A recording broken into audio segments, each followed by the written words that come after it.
You're listening to Inside of You with Michael Rosenbaum. Hi, Ryan. Hi, Michael. How are you feeling? I'm okay. How are you? I'm feeling all right. Feeling all right. I'm not feeling too good, Going to doing a little therapy. Mm-hmm. Played a little hockey this week. Trying to eat healthier. I've been off gluten for a week, and Cool. I notice a difference. Yeah. I do. Not huge, but I definitely notice a difference. Because I have a genetic marker. My doctor was like, well, you have a genetic marker for celiac, so, maybe just try to be off gluten. And I never did it. And so I stopped it, and, I'm feeling a little better. I'm feeling like the inflammation, like my aches and pains are not as overwhelming. So we'll see. We'll continue to do it. Just, try things. Yeah. Elimination diet. Yeah. We got a great show today. If you're here for Julie Bowen, you're a big fan like me, like Ryan. Thank you for joining us. And if you end up liking this podcast and you're like, hey, this guy knows how to interview, all I ask is subscribe and have a listen and follow us and write a review. That'd be great. Least you could do. It's a free interview, right? Jeez, come on. I appreciate it. But Julie Bowen is fantastic. She's so funny. She's beautiful inside out, and we had a blast. She's just so easy to get along with, and so open. And Tom Cavanaugh, if you don't know him, love this guy, love this actor, director, and he hooked us up. And thank you, Tom, and thanks, Julie, for doing it. She's fantastic. And if I say again, then I'll probably stop doing this podcast. But yeah, it's a great show. Few things first. We have a lot of look, if you go to Instagram, my Instagram at the Michael Rosenbaum, go to my link tree. There's a bunch of stuff there, so just check it out. There's conventions I'm going to, Cameo, all that stuff. See what I'm doing. Also, the Inside of You online store has tons of merch. You can get signs, scripts, tumblers, all that stuff. And if you want to join Patreon and support this podcast, this little podcast, it would mean a lot and it would help the podcast. So go to patreon.com/inside of you. And there's different tiers. You could get packages sent by me, you get your name shouted out. You could even be on the podcast. It's a great place to meet friends and community. So check patreon.com/inside of you. And without further ado, let's get into the wonderful Julie Bowen. It's my point of view. You're listening to Inside of You with Michael Rosenbaum.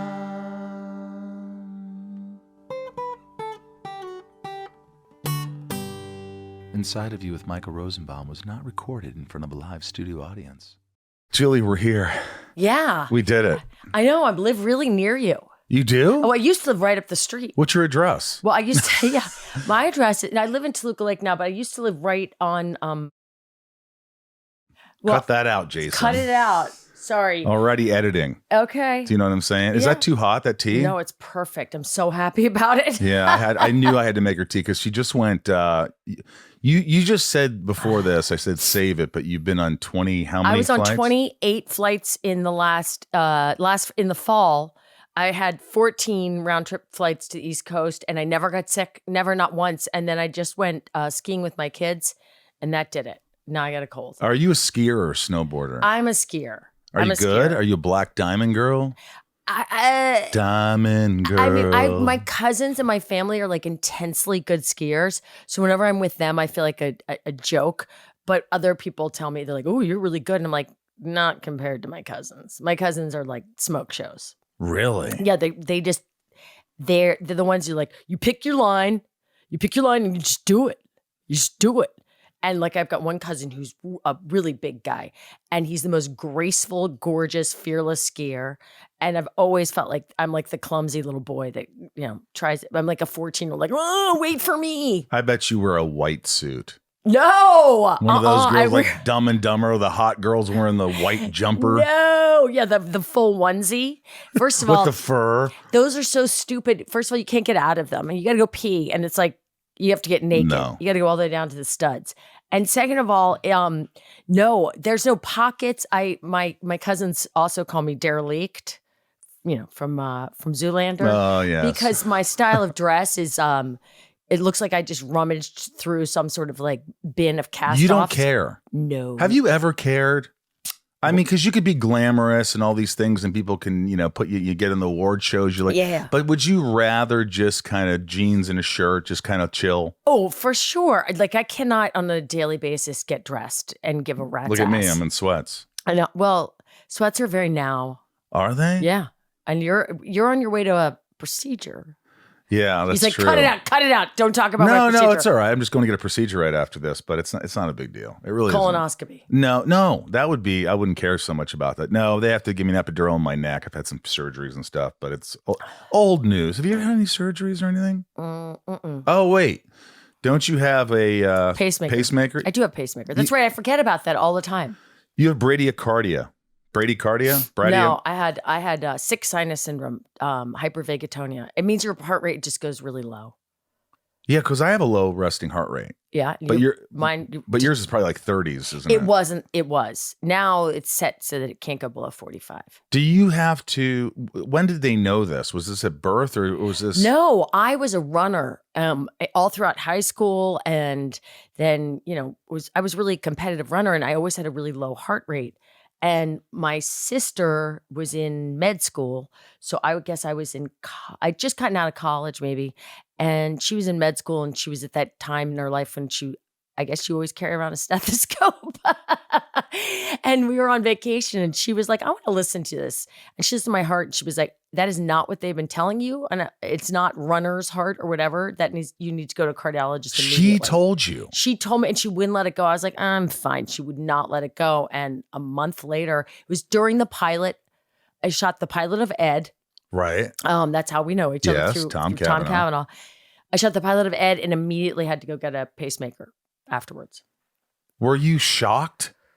Did you feel like? Oh, I was like, oh my God, my life is over. This is so weird. I'm going to die. I don't know what I thought it was. I was 29.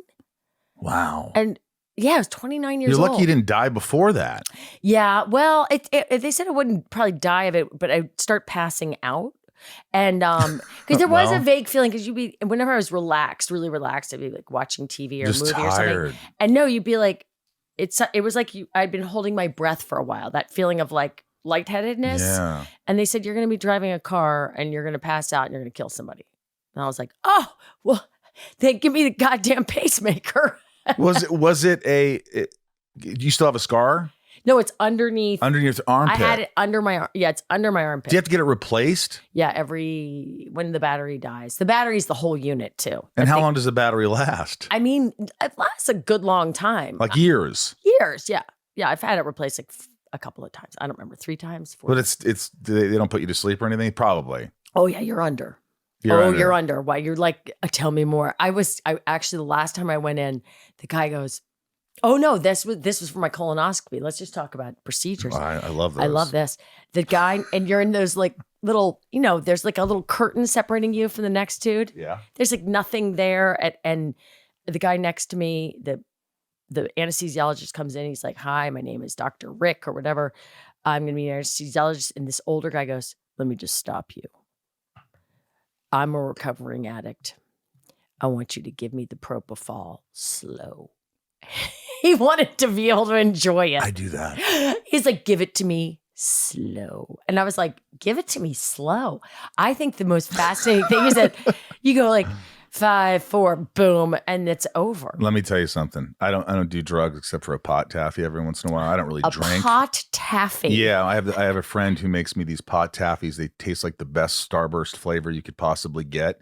And you take one, and she gives me more potent and less potent ones. So if I'm just in for the night hanging out, if I take a more potent, I'm like 45 minutes into it, I'm like, I feel all right. I feel good. But you're not like wasted. It's just like, it just gives you a little. I just like a pot taffy. We've all heard of gummies. Yeah, I call them pot taffies because they're taffies. They're like little wrapped taffies. I'm going to give you one. Do you take taffies? No, I don't take taffies. I'll give them to your kids. Yeah, no, why kidding, not? They're teenagers. They would love that. No.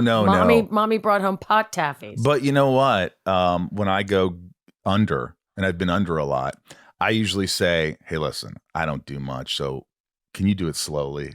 So when you're laughing at that guy, I'm laughing. I'm like, that's me. And I say to you, if you ever have to be put under again, let them take it slowly so you could just enjoy it a little bit more. Is there such a?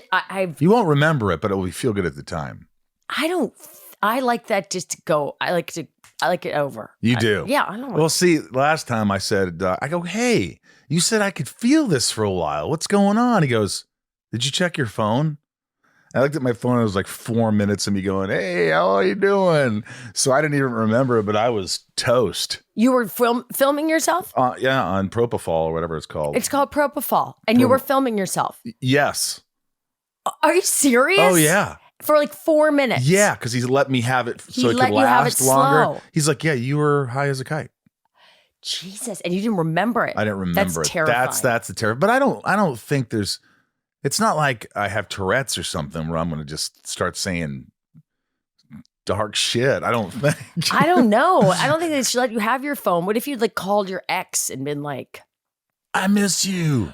I'm going to blow up your house. I don't know. Whatever, like weird subconscious things come flying out of your mouth. Oh, great. I don't think she just ruined it for me. No, I don't think they should let you have a phone in there. No, it's just, yeah. I shouldn't have my phone in there. No. But I'm usually just go, oh my God. He goes, you were telling us all these jokes and doing impressions and stuff. What? Yeah. And you had this all recorded on your phone? I was like doing Stallone. I was like, look, I'll tell you what, you give me some more of this stuff. Hey, I'm fucking lie. Give me some more, and it was just fun. Lutkmeyer. Lutkmeyer. Sprechen Sie etwas Deutsch? No. Nein. Only ein Blattsalat mit Lachs ohne Käse, bitte. That is the one thing I know how to say, Something, which is please. that is ordering a salad. I like to have a salad, please. I'd like to have a salad with salmon and no mit Lachs ohne Käse and no cheese. I only know how to say I pooped my pants. Ich habe in die Hosen gemacht. In the Hosen? I have in the Hosen. In the Hosen. Gemacht. Made. Gemacht.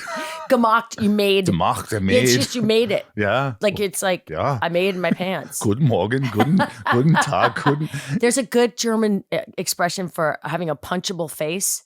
I can't remember how. I know headache is Kopfschmerzen. Kopf, maybe. No, it's a face. punch. It sounds like a backpack. I know it's crazy, but it's a long word, and for some reason the word it reminded me of backpack. We use it for certain. Oh wait, where is it? Oh, there it is. Backpfeifengeist. Backpfeifengeist. It was like backpack. I was close. Oh my God. Backpfeifengeist. A face that is begging to be slapped or punched. I love that. Backpfeifengeist. God bless the Germans. They got a word for everything. Yeah. Jesus. Scheiße. Scheiße. Shit. And they have porn for everything too, but the Germans. Yeah. German porn's weird.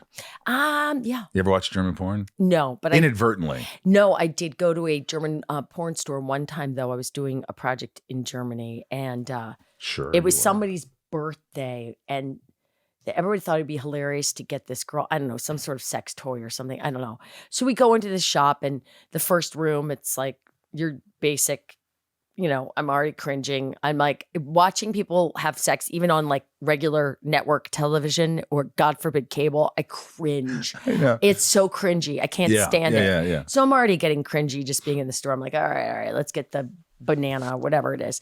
And then my friend goes in, one of my friends is wandering into room number 2. And she goes, oh my God. And I said, what? She goes, get in here.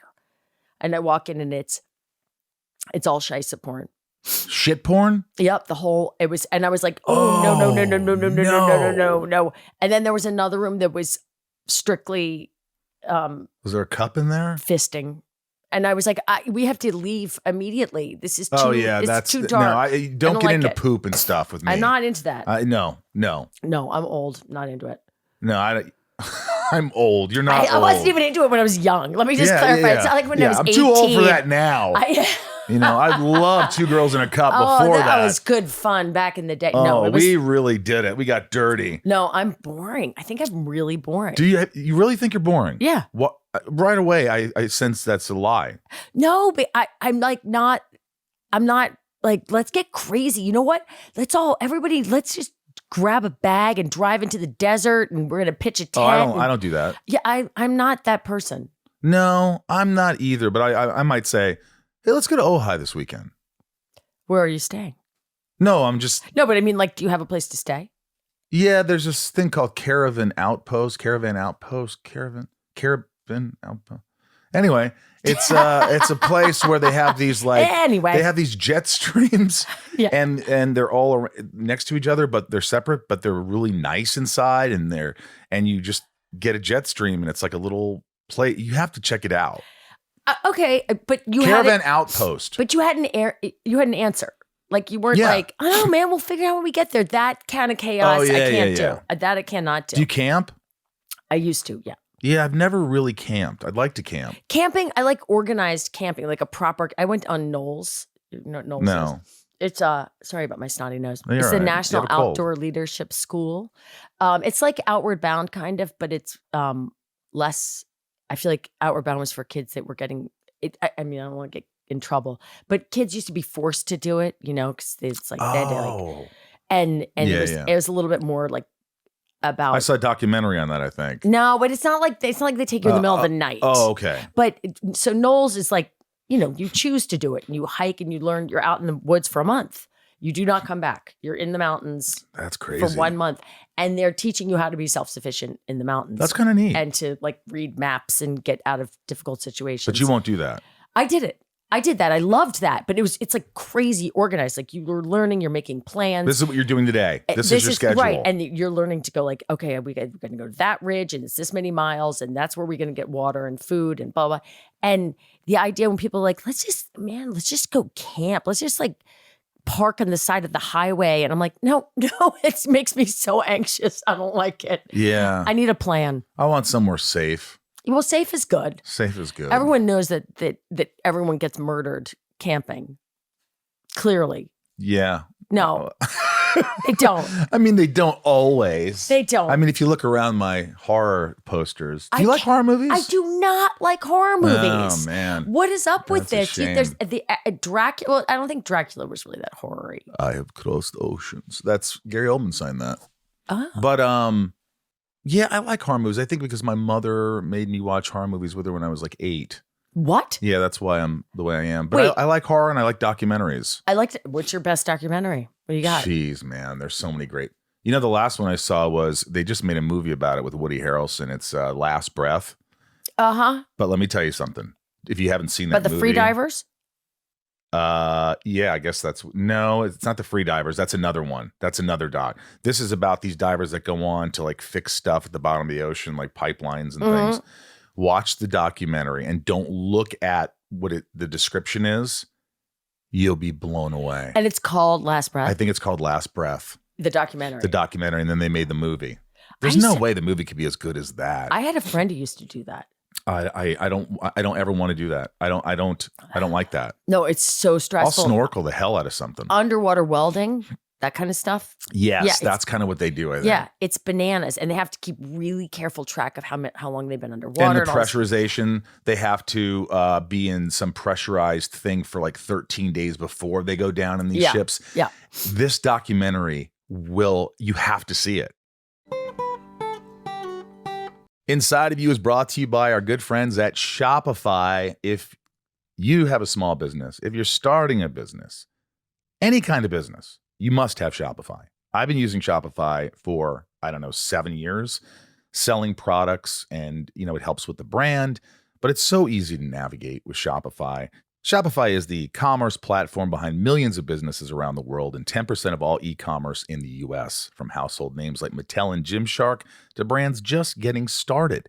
It's so, like I was saying, the navigation here, it's one page. If I can do this, you can do it. You take a picture of your product, you put it up, you write a description, you put the weight because you get a little scale. It's like $2 on Amazon. And next thing you know, you're flying and you're selling products, and you could check the analytics of what's selling, what's not selling, keeps track of your items, shipping and handling. They do for you it's just you press a button. Shopify is really where it's at, Ryan. Get started with your own design studio. With hundreds of ready-to-use templates, Shopify helps you build a beautiful online store to match your brand's style. Get the word out like you have a marketing team behind you. Easily create email and social media campaigns wherever your customers are scrolling or strolling.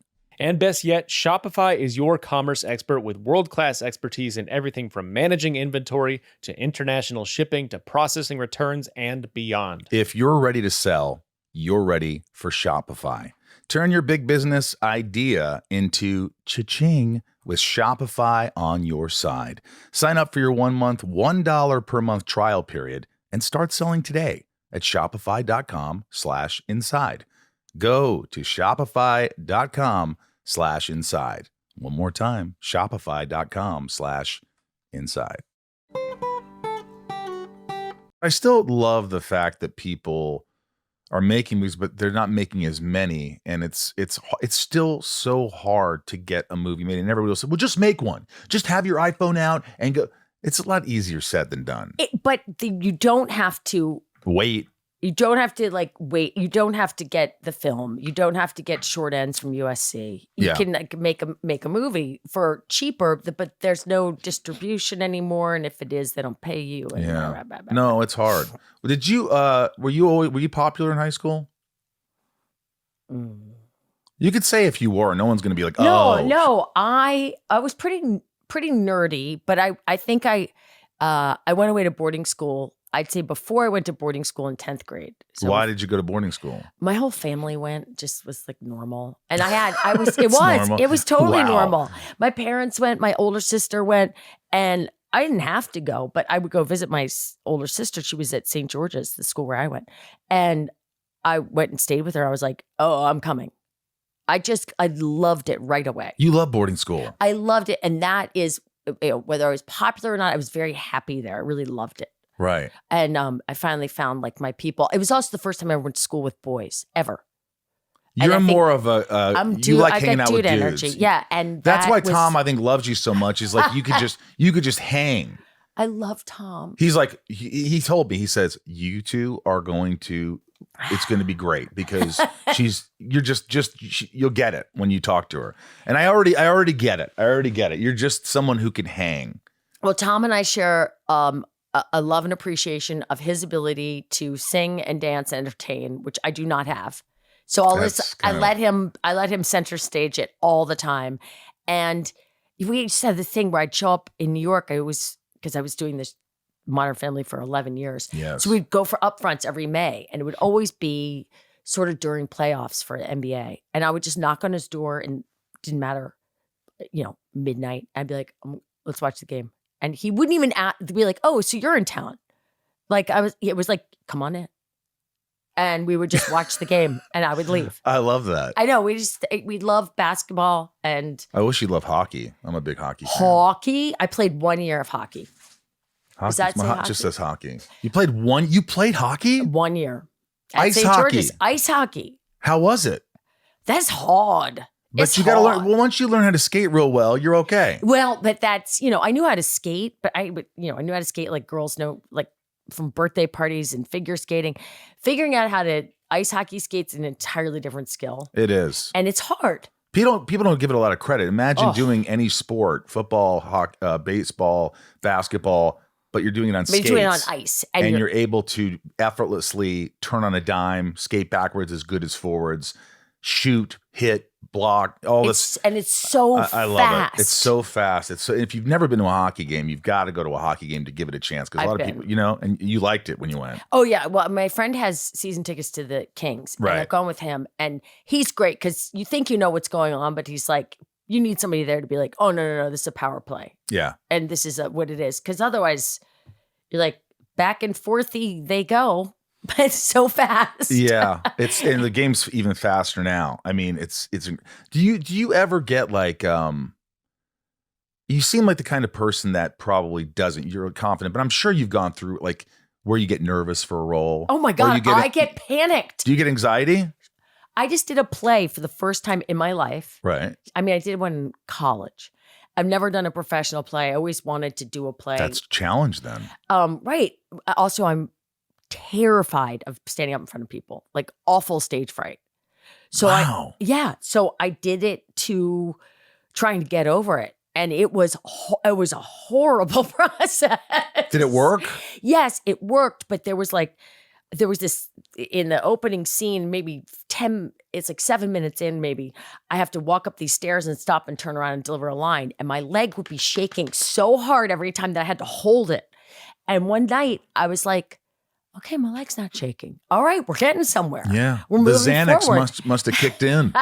I was so afraid. I had a friend of mine said maybe you should take like a beta blocker, like a Xanax or something. And I was like, but what if I'm suddenly there, like, blah, blah, Yeah, blah. you want to be sharp. I'd be terrified. Yeah. So you did that. I commend you for doing that. But like, were you somebody that, like, even from Modern Family, did the nerves go away after you're doing them so many seasons? And I'm never as nervous on film because there's not an audience. it's not an audience, and I feel really. I guess that's just where I spent most of my time. So You don't get nervous then? I get nervous always the night before I start a new job. That Sunday Everybody night, says that. Every guest will say the night before or the first day on set. night before, even like the night before the season 8 of Modern Family. Like I can't sleep. I get there, I'm like rusty. I don't remember how to say words. You know, you feel just like a robot. And then you get Then it. you kick in. Yeah. But that was so comfy, cozy. It was like, you know, an old shoe. It was great. Like everybody was so supportive. Oh, yes. And Ty would always say, oh, my actor is rusty. Like he just, because we were like, rah, rah. We didn't know what we were doing for the first day. And we all felt that way. And immediately we all got back into it. Who is it on that show? I mean, I know they're all funny. But if you had to take one person to a funeral to get you through it, Oh, wow. who would you bring just to kind of brighten the mood? I mean, God, I love them all so much. It's almost impossible. Who would be dead funny? I mean, it's not like a serious, like a funeral for like a family member. It's just like Just a funeral. Just a and You funeral. want somebody to lighten it up a little bit. you know, I'd have to say Ty or Jesse or Eric. I don't know. They're all like deeply, deeply smart. They're so funny because they're all deeply smart. Who do you call when you're crying? Jesse. Jesse? Jesse, yeah. Jesse's like, So Jesse, when you need help with something? yeah, Jesse's just like a solid, you know, you can talk through anything with. Yeah. But Eric, who now lives, he's really primarily back in Kansas. And so I don't see him as much, but he used to live really near me here. And he's somebody that, you know, there's no like stop by for a quickie. Like you sit down and you talk for hours. He's like a really deep guy. Wow. That's Yeah. good to have those. I mean, seldom do you, on a set, do you become close with somebody because you're working with them and you're close. You're like, you love them and this, but you normally don't hang out afterwards. You do. Well, we do, but I mean, Ty doesn't live in town anymore. Eric doesn't live in town anymore. Jesse is constantly on the road doing theater. He's doing something in London right now. And Sophia's back and forth between New York and here. And God, who else is? Ariel moved away. And I still see Sarah, Nolan. Nolan's the greatest. Ed. Ed is so funny. I think I text more with Ed than probably most people. Oh, is he fun? He is fucking delightful is what he is. He is so great. He's a font of information and wisdom. And to see him take like Rico, who was really, I mean, there were 10 or 11, the kids on the show in the first seasons. And he would just like take him under his wing and be like, you know, never start a scene, you know, and he'd give him all sorts of advice. And over time we realized every bit of advice that he was giving Rico or any of us was all about getting home early. Here's what you want to do. Here's what you want to do. When the director says, how was that? You say, good. And you start to walk away. Yes. And never always look at someone and never turn away and then open the refrigerator because then they have to cover you there. Right. We don't want to do that. And we he's want like, to stay on the line. He goes, figure out where the widest shot is and never end up in the background of it. You know, always wander off, exit the Where's Ed? frame. But, he got in his car and drove home one day. He thought we were done because They called him back? Yeah, they had to call him back because he was like, Because I think it was we were doing a scene and we were doing the rehearsal and he's like, I think we got it. It's just his standard, another good way of like, I think we got it, like positive reinforcement for the director to move on. And he thought we did. Got it. And he's like, and they were relighting something, he got his car, drove away. Where's Ed? Ed went home. He said, we're good. He said, we're good. He went home. He's the greatest. It's a stupid question, but not really. I mean, did you ever think, like, for instance, when I did the show Smallville, after I saw the pilot episode, I go, this is going to be a hit. That's the first time I've said it because I was on a lot of crappy shows. Did you, when you first saw Modern Family, did you say, I think we got a hit here? I knew when I read the pilot, but I was I was auditioning for it when I was 8 months pregnant with twins, and they couldn't legally ask me, how pregnant are you? Which I didn't know. They just kept bringing me in and sort of chatting and staring at my stomach and chatting. And it was like, big, your stomach? Twins, 8 months. That was massive. And I thought, well, they're not hiring me. They're not making me an offer. And then there was another pilot shooting at the same time that the lead woman was pregnant. And they wanted me to test for that. And I said, well, Modern Family is the superior pilot, but I'm not going to get that. They're not offering me this job. Like, they don't seem that interested. They keep bringing me back and just staring at me. So they said, well, we want you to test for Modern Family. And I was like, I had to put the other pilot in first position because you have to pick which one's going to be in first position for your listeners. You're not allowed to just be like, I'm going to audition and let them hire the best. Whoever gives me the best offer. Right. So I put the other one in first position because I needed a job. I wanted Modern Family, but I was like, I'm never going to get that. They're just staring at me. Oh, man. And thank God that when Modern Family heard that I put the other show in first position, they circled back and they kind of back channeled to me and said, no, we really want you. We just want to know how pregnant. We thought you were having that baby any day. You look pretty pregnant. And I was like, oh, it's twins. I have 2 more months. And they were like, I said, see, this is why. And they were like, no, just, and so I managed to get them in first position. I got the job and we shot the whole pilot with me massively pregnant with twins. And they thought, well, we'll just reshoot the pilot when it's, later. And we never did. So I'm just hugely pregnant in that pilot. Wow. Like, I cannot cross my arms. I'm just like this. And my arms are up here. Yeah. I had 2 giant babies. By the way, who makes you break the most on set? Ty? Well, I had most of my scenes with Ty, right? So I had so many scenes with Ty. But Ty, when we'd sit on that couch and just do those interviews like straight to camera, oh Lord, he could make me break so hard. He's so dry. Just everything's dry. And he's so smart. And he'll be sitting there thinking, there's this thing, he bites inside of his cheek. And he's like, and I'm like sitting down, I'm like waiting for them to set up the camera or whatever. And I said, what are you thinking about? He's like, oh, just working out my lines. I was like, and I'm thinking, you have 2 lines. What are you doing? That man is thinking about everything. And he makes those 2 lines sing and he delivers it in a way that you're just like, fuck, I should be working harder. I should be chewing the inside of my mouth and thinking harder instead of just going, I don't know, I guess I'll just say them. Yeah, you're like, I got 2 lines tomorrow? I got 2 lines, I'm I just learned them when I'm on set. And he's just like, And then sure enough, he opens his mouth and you go, oh my God, you just ruined me with 2 lines. What an experience. 11 seasons. How many shows go 11 seasons? Well, I'll tell you one that went 11 seasons. Married with Children. Ed O'Neill. It went how many seasons? 11. It went 11? So he has 2 series that went 11? Correct. How rich is he? He's a very rich man and he's very happy. Have you been to his house? Yeah. I've been to one of them.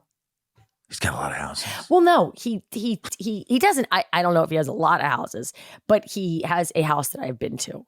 But I think he's also got places like on an island or something. Who drives the fanciest car? I saw what you have out there. I have a Hyundai. Yeah. I'm low key, man. But I liked it. Well, I had a Tesla. It's an electric Hyundai. Yeah, it's electric. Yeah, It's all electric. It's great. Yeah, I like it. We just went up to Mammoth and back and had to like negotiate like charging stations, but I think I've got it now. There's like a whole system You got to have like Tesla transformers. Oh all yeah, this you have stuff. to have the connector. Yeah. But once you get it down, it's great. And it's fast. It's fast. It's great. It's a good ride. It's not like wobbly. It's good. I like it. I don't know who had the fanciest car. None of us were really fancy car people. We were all pretty low key. Yeah, we had shared trailers we had two bangers the whole time. What do you mean? We never ever had. Wait, the our own Modern trailers. Family cast, the biggest show, always had double bangers, which means it's you're sharing a trailer. Right. It's like they split the trailer in half, and there's like a thin wall between the two sides. Now, did anybody ever demand a bigger one? No, Not once. Mm-mm. I might have asked for that Why? because I go. Everybody should have a big trailer, so we're at home. But you are. I mean, like. I don't know. That show, that was such a fun Yeah, thing. And it's it's not different. like we were shooting it late at night. It's not like No. we would go to crazy locations. 5 days. And often when we would go to, if it was a local location, we didn't bring the trailers. And people would come by and be like, why are you sitting on the curb? I'm like, I'm just waiting We're for just the scene. hanging out. Just hanging out. Because we didn't have I trailers. love that. That was very low key. Wow. It was great. This show is sponsored by BetterHelp. Boy, do I love my BetterHelp. You know, so many people use BetterHelp, and it is just delightful. And I love hearing the testimonies from people who are getting therapy through BetterHelp. It's just wonderful. Look, men today face immense pressure to perform, to provide, and keep it all together. That's not easy for us men, is it, Ryan? So it's no wonder that 6 million men in the U.S. suffer from depression every year. And it's often undiagnosed. Look, it's okay to struggle. Real strength comes from opening up about what you're carrying and doing something about it so you can be the best for yourself and everyone in your life. If you're a man and you're feeling the weight of the world, please talk to someone. Anyone, a friend, a loved one, a therapist. Therapy empowers you to be the best version of yourself. And it's for everyone. With over 35,000 therapists, BetterHelp is the world's largest online therapy platform. Join a session with a therapist at the click of a button and switch therapists at any time. Seriously, if you're worried about not liking your therapist, you don't have to worry any longer. With BetterHelp, you switch therapist, moving on.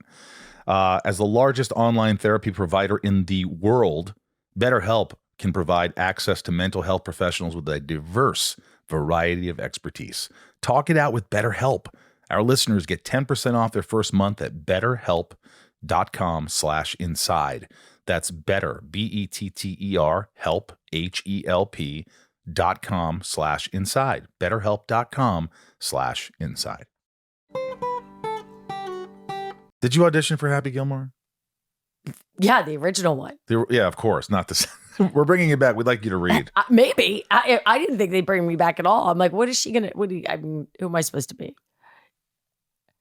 He's got to have a younger woman in this one. Happy Gilmore 2. Is there?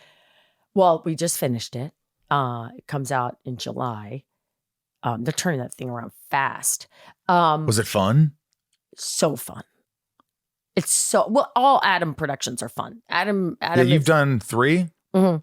Yeah. He's the kindest, nicest. Yeah. He really is. And his wife is there and his kids are there. And it's like it's like old home. Does he week. do this? Because I hear he'll do this where you're acting. You do it again. Do the thing with your face. That's Yes, funny. That's yes, funny. yes. Yeah, do that. Oh my God. But there's nothing more anxiety producing than when Adam says, that was good. That thing. And you're like, oh my God, what was it? I don't even know what it was. Right.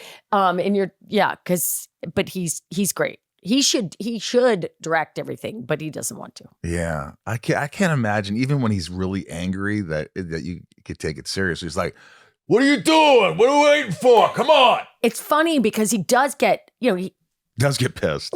like he's a human. Yeah. But the way, yes, you're right. The way he's pissed is hilarious. So Yeah. everybody's like, what? What are you doing? But Yeah. also, I mean, Happy is like the angriest man alive. That's the Yeah. whole joke. He's in character. He's in character the whole. He's great. But when you audition, you just audition once?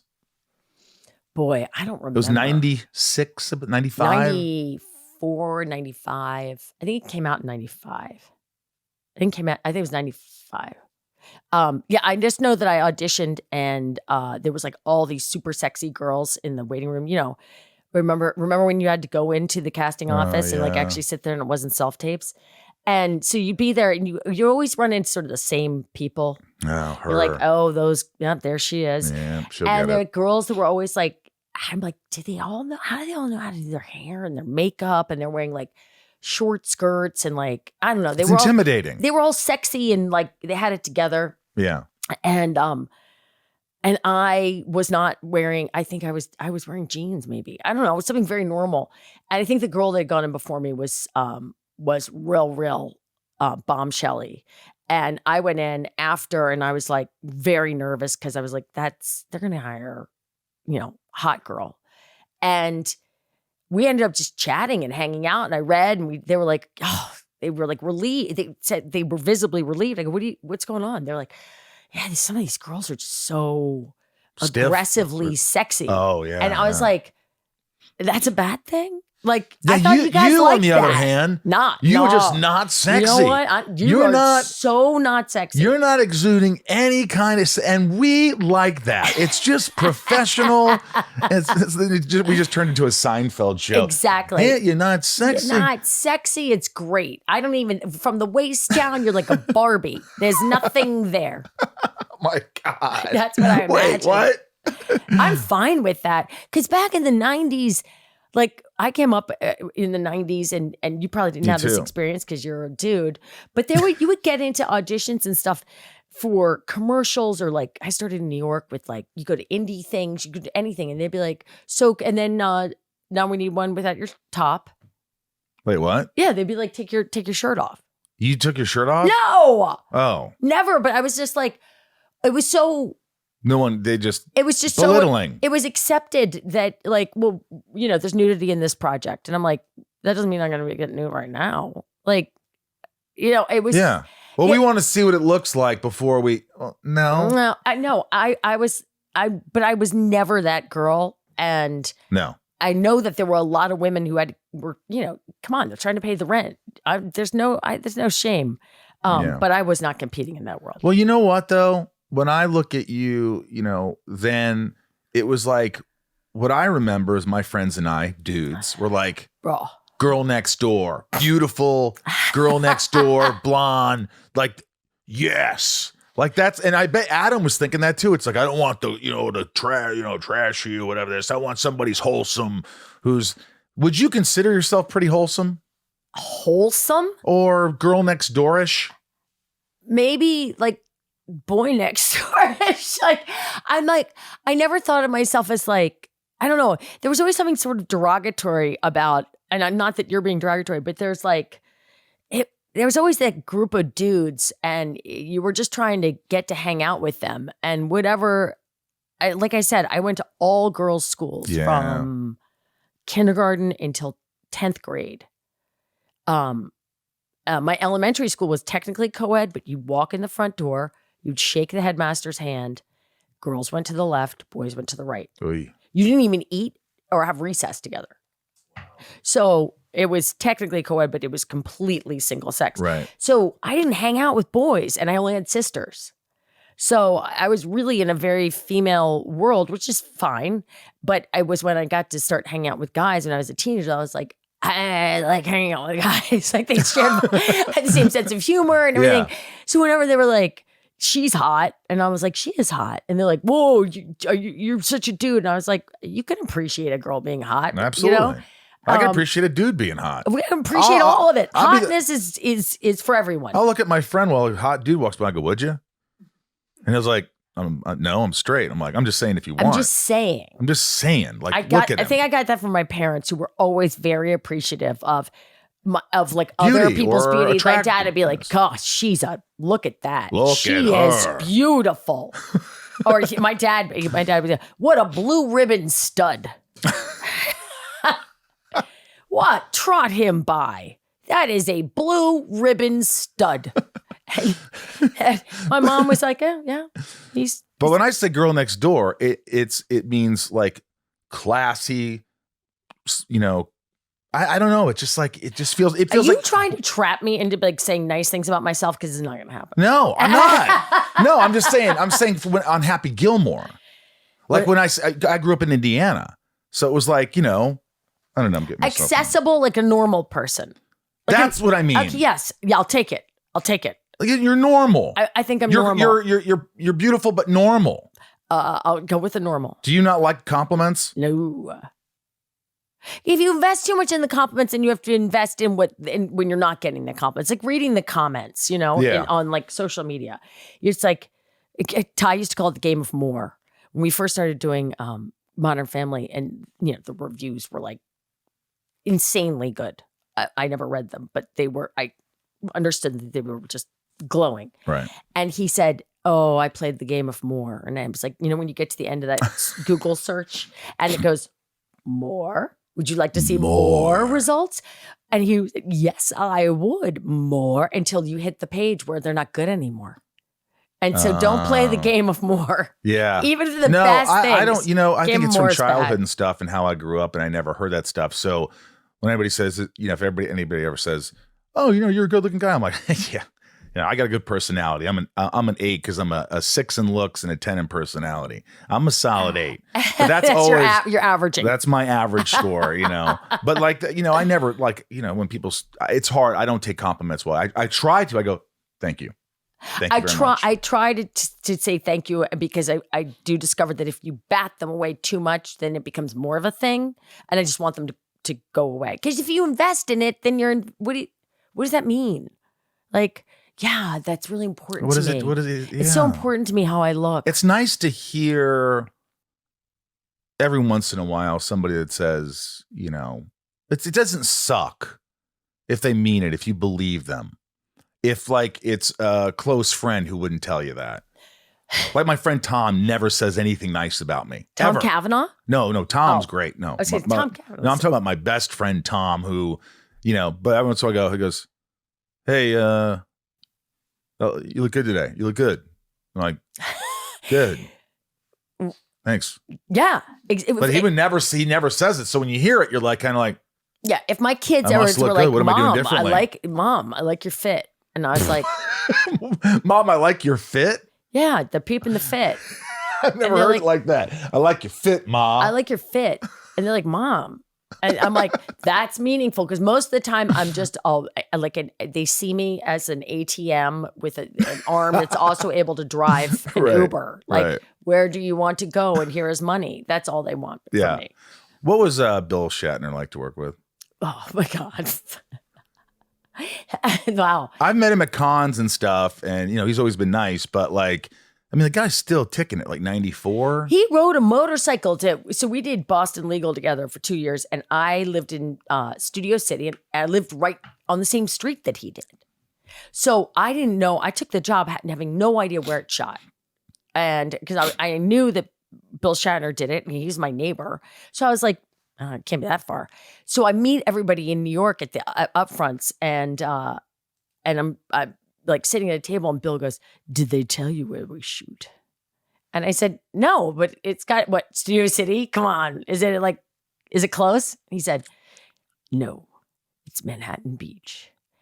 And I was like, "How? What? What?" And how long does it take to get there? Hour and a half. Oh my gosh. In the morning it was an hour because we'd be there 5. Oh yeah. So an hour. So an hour. But Bill rode his motorcycle there every day. So and he's probably in the 70s then. Yeah. So he would get there much faster than me and get home much faster. I was pregnant. I'd have to stop and get snacks like 3 times. It's real. I love snacks, by the way. I'm a snack person.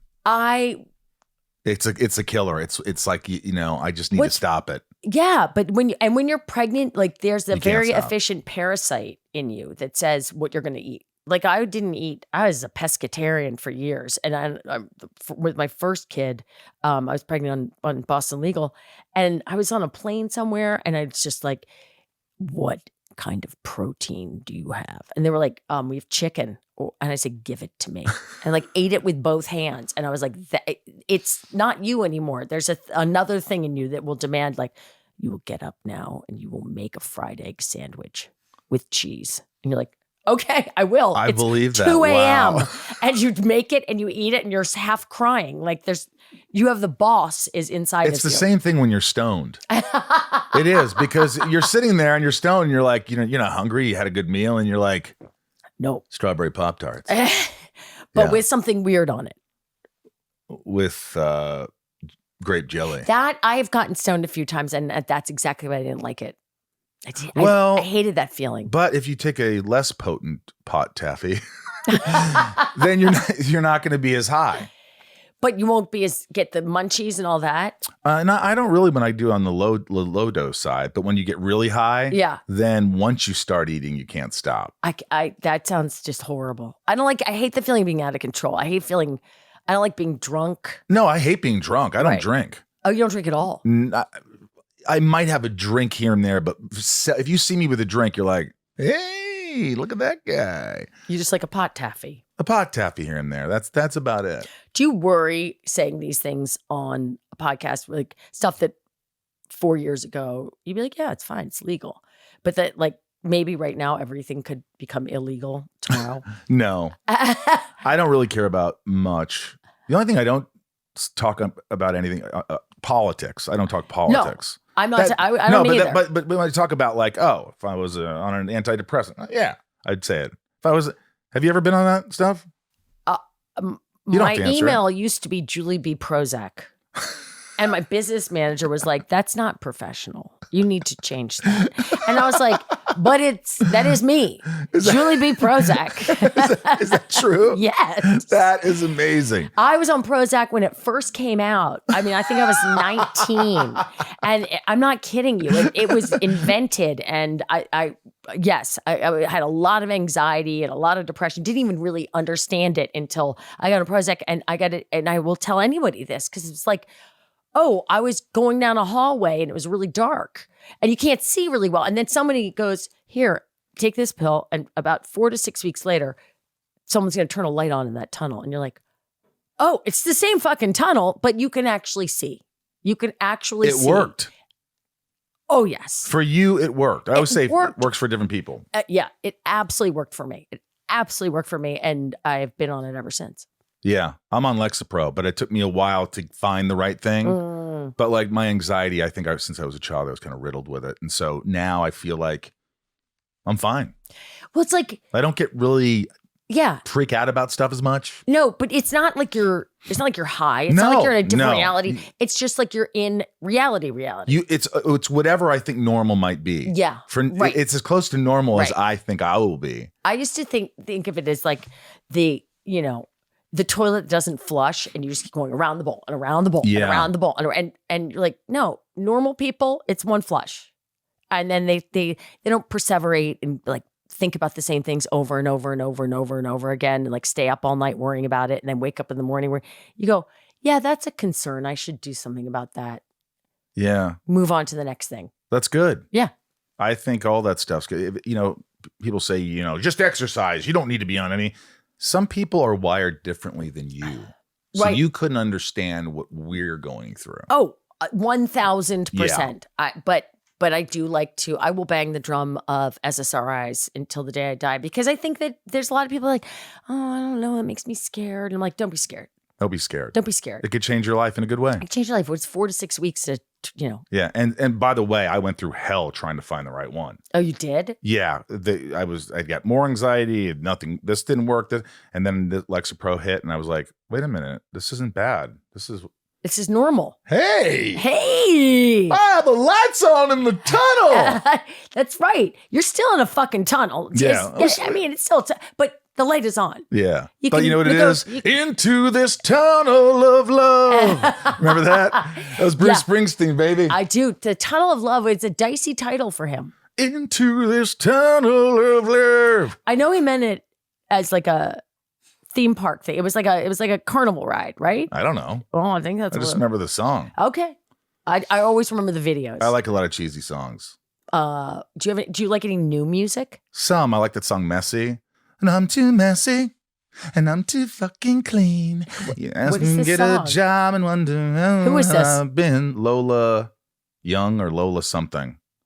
I don't know. That's current. That's the only thing I know. 3 teenage boys. It's nothing but rap. Yeah, I don't know any new rap. I don't know. I can't. You don't really need. I like some rap, but I don't like new rap. I don't know. Oof, it's a little rough. But by the way, Shatner, just to close up. Yeah. I'm sure you saw him kind of like little ornery, little, like, are we done yet? Why aren't we finished? I mean, yes, but he was super all pro. He knew his lines. He knew everything. He was ready to play. He loves being on a set. Yeah. He loves it. And Yeah. he loves, and he loves work. And I love anybody that loves work. I hate people. And when I say Ed O'Neill was always like, how are we getting home? He was still very present. When he's at work, he's at work. Yeah. And loves being there. People that don't like being on set don't just go get any other job. Yeah, don't do it if you don't like it. It's the greatest job on earth. Yes. I love the waiting. I love all of it. I love sets. I love them. I love them. I love sets. I love sets. Excuse me, ma'am. What did you say? I love sets. No, sets. Sets. I love sets. I love sets. I love all kinds of sets. Yeah, dirty sets, clean sets. Yeah. I love all wet the sets. Hey folks, it's me, Michael Rosenbaum. Listen, if you're a supporter of the podcast, if you're enjoying these interviews, we ask you if you can join Patreon, patreon.com/inside of you, and help the podcast. It's a great way to build a community and friends, and there's a lot of benefits. There's different tiers. There's one where I give you packages every couple of months, a bunch of gifts, and write a note. You get your name shouted out on the podcast, and much, much more. But most importantly, you'll be helping the podcast. So if you want to become a member of Patreon and support this podcast, that would be awesome. So just go to Patreon, Patreon, patreon.com/inside of you. And I really appreciate you. Thanks. Shit Talking with Julie Bowen. This is rapid fire. Patreon.com/inside of you if you want to be a patron and support the podcast. Here we go. This is fast. Okay. Phil H. Pilly H. How was your experience in the show ER? Were you nervous to enter a huge show like that? Oh my God, I was so incredibly nervous. As a matter of fact, I was shaking in my pants and was very anxious. And I don't think that Noah Wiley will ever work with me again because I imagine I was just a wreck. He didn't like you? He was perfectly nice. But you were a nervous But wreck. I had all these scenes with him Ooh. and I was just like, it's like, when you leave a job and you haven't done your very best job, I hate that feeling. That's how I felt about ER. I really wanted to do my very best job, but I was so anxious. Were you attracted to Noah Wiley? I mean, he was a good-looking guy. Okay. Super Sam, what is your favorite part about being a mom to all boys? Also, how do you convince them to actually shower because they stink? Sincerely, Proud Boy Mom. Oh, wow. Wait, was that a plant? I don't know. Because I have a boys skincare line called JB Scrub. Oh, I literally do. Maybe it's a plant. Cool. That is because like one day when you have little kids, boys especially, like literally somewhere around 8 years old, they're like, Mom, you have to wipe my butt. And then the next day, they won't let you in the bathroom. And you're like, I know for a fact you don't know what you're doing in there. I know because yesterday you didn't know.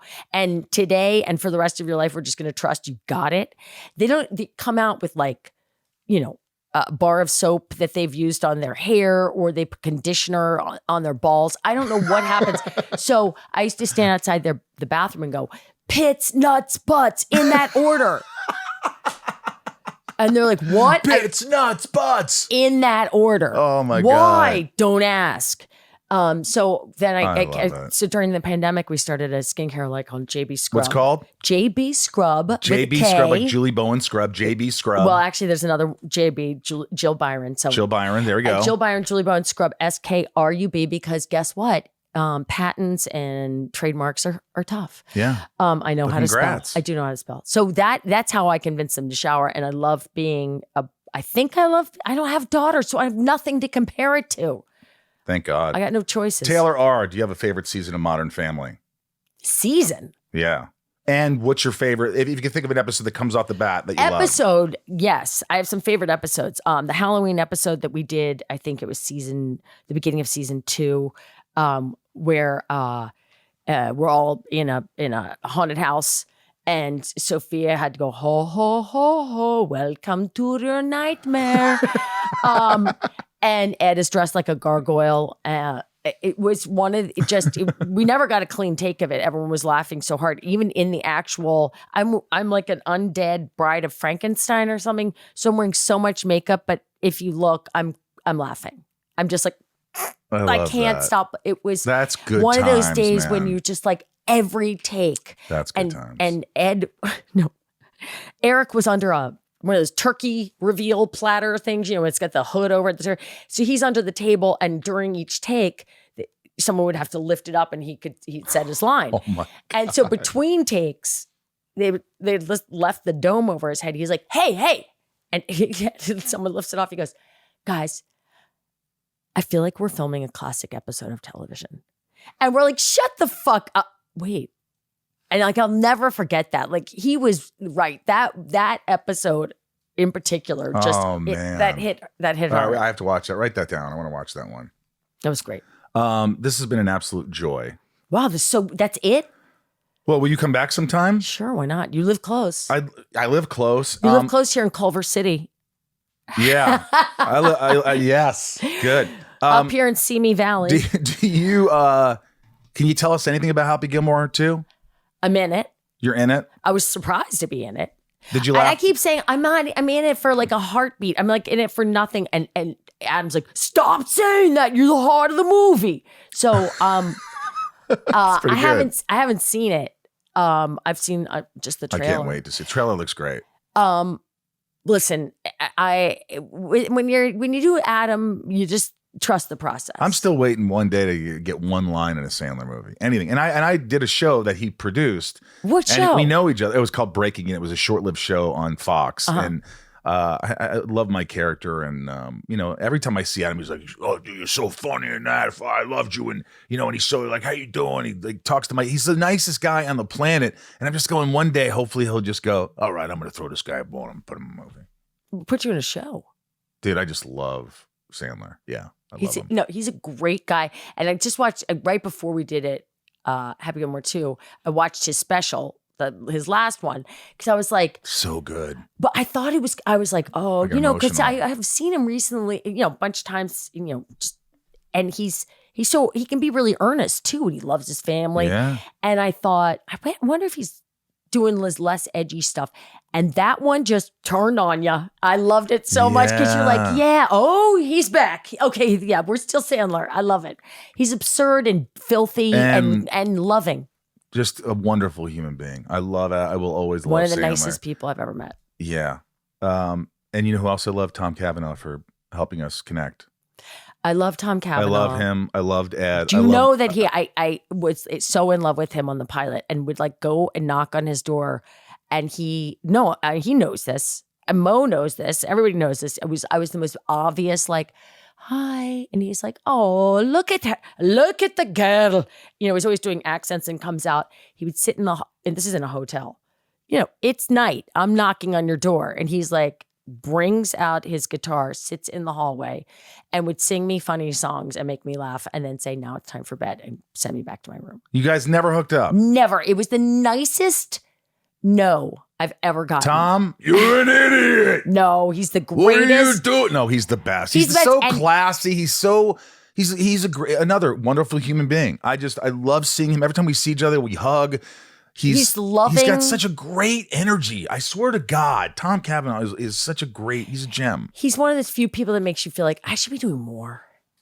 Why am I not daily swimming in the ocean? Yeah, he just does it. But when you meet his wife, you realize like there were no mistakes along the way. Like classy. She's the greatest. And he knew like the minute we all met Mo, we were like, oh, her brother-in-law is Adam Silver. Commissioner of the NBA. I was like, oh my God, this is like everything about that family's foxy. And by the way, I'll let you go on this, but I don't know, we're ending with Michael Ian Black, but I think he's hilarious. I love watching him. I think he's absolutely hilarious. I loved him in The State, but he had to be funny on set, just his dry sense of humor. I'd known Michael from New York in early days, and I just always go to state shows, and I'm still friends with those guys. And I love Michael. I just saw him in New York. We ended up in an elevator. He was doing that CNN show. Yeah. Which blows my mind because I'm not that fast. And he can come up with political shit on the drop of a dime. Amazing. Yeah. He actually set you up on a lunch date. It was just lunch with a friend of mine who had just quit drinking. And he said, I was so nervous we just had lunch and she was great. And that was it. You would never remember it. Yes, His name was Matt. Yes, I know it. You do? Very well. Yeah, he was just. I didn't know why nothing ever happened. I don't know. He just said you had lunch, and he just was like, I don't know. He never called again. Matt, you son of a bitch. The Matt may have You fucked son up. of a bitch, Julie. This is absolutely amazing. I love you. And can you grab me one of those, Ryan? You have a dog? I do. Yes, give me that. That's for your dog's breath. It's my product, Rosie's Puppy Fresh Breath. Oh, you wait, have a product? really? I have one. Yeah, you just put it in your dog's water. Odorless, tasteless, and your dog's breath It doesn't will smell good. like anything? Nothing. And the dog doesn't mind it? Nope. Doesn't mind at all. All over the valley, dogs drop dead. Right, I'm smelling it. It doesn't smell like anything. Yeah. What is it, enzymes? It's made here in the USA. Okay. Yeah, it's all healthy. It's not going to hurt your dog or anything. I give them to my dogs. I believe you. Yes. I love you. Thank you for being here. This has been amazing. You are astounding. Your office is weird. I could spend a lot of time here talking about why it's weird, but it turns out you're a lot more normal than I thought. Appreciate it. I'm kind of normal. Lexapro, light in the tunnel. All right. Bye. I don't know what else to say. I want to be friends with her. She was cool to have. Just like after seeing her like on Modern Family for so long, it was sort of like, she is as advertised. You know, She's just like when she walks in a room, it's just like a light bulb. The light comes into the room. Yeah, she's just really warm and friendly, and what you see is what you get. Yeah, and I get that. I see that right away, and I could see through that after interviewing so many people. You kind of see the people that are really genuine and those that are hiding something. And I really appreciated her interview, her openness. So look, if you want to join Patreon, do it, because now I'm going to read the top tiers who give back to the podcast in more ways than one. I love them all in no particular order. Go to patreon.com/inside of you. And here they are: Nancy D, Little Lisa, Yukiko, Brian H, Niko P, Rob I, Jason W, Sophie M, Raj C, Jennifer N, Stacey L, Jamal F, Janelle B, Mike, Eldanzsupremo, 99 more, Santiago M, Leanne P, Kendrick F, Belinda N, Dave Hole, Brad D, Ray H, Tabitha T, Tom N, Talia M, Betsy D, Rhiannon C, Michelle A, Jeremy C, Mr. M, Eugene R, Monica T, Mel S. Read a couple, Ryan. These wonderful names. Eric H. Yes. Amanda R. Kevin E. Jor L. Jammin J. Yes. Leanne J. Luna R. Jules M. Jessica B. Charlene A. Frank B. Jen T. April R. Randy S. Claudia, Rachel D, Nick W, Stephanie and Evan. Stefan. Charlene A, Don G, Jenny B, 76, NG, Tracy, Keith B, Heather and Greg, Grether, L.E.K, Ben B, Jammin, Pierre C, Sultan, Dave T, Jeff G, Brian P, D, Paul 212, Jack M, and Gary F. Gary and Jack and T-Paul, they're newcomers, and Brian B. It's a treat to see all of you guys. Thank you for being here. And from the Hollywood Hills in Hollywood, California, I'm Michael Rosenbaum. I'm Ryan Tays. A little wave to the camera. We love you guys, and we appreciate your support. So we'll see you next week, hopefully. Make this podcast your podcast. And I'll be here. Ryan will be here. I will be here. Be good to yourself. We'll see you next week.